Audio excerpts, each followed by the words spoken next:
Ko whakarewa hia he kura reo hō e hāngai pū ana ki ngā kaimahi tari ka wanatanga, kaimahi a ratonga tūmata nui hoki, hei whakapiki ake i te reo o era momo kaimahi.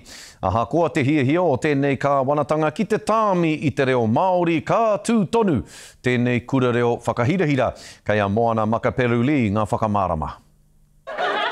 Ko te whakapakari i o rātou pukenga reo Māori. He tiwi anō kei kora. Rua miniti kia. Te whāinga a enei kaimahi ka wanatanga. Kei te tino hariko ahau nā te mea tino nui nā akuranga, tino kaha, tino nui te whakawhanaungatanga.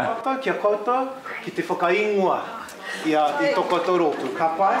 Ai ngā hunga ihupuku ki ngā hunga matatau. Ko te tino pūtake o tēnei kura reo, he āwhina i ngā kaimahi roto i ngā tarika wanatanga. E iwa te kaumano ngā kaimahi tarika wanatanga i tēnei wā. Me te aha kua whakatōpū i ngā kura reo putanoa i te motu e te taura whiri ki te whakarauora i te reo Māori. Ngā piki me ngā heke, he whakamaumahara hoki i a rātou, he nui tonu nā me i timata mai te kore. I tērā tau ka pāheke ngā hiahia a te minita Kawamata aho a Nicola Willis ki te panoni i ngā utu tāpiri ki ngā hunga matatau.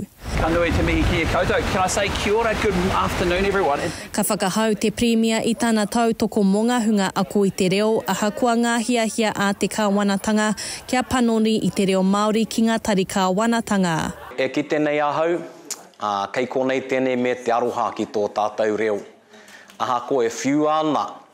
Ki te kupu i tēnei wā. E whakapono ana e wāhi tonu tō te reo ki roto i ngā mahi katoa. Ka noho pūmau tonu ēnei, ko te reo kia tika, ko te reo kia rere, ko te reo kia Māori. Moana Makaperuli, te karere.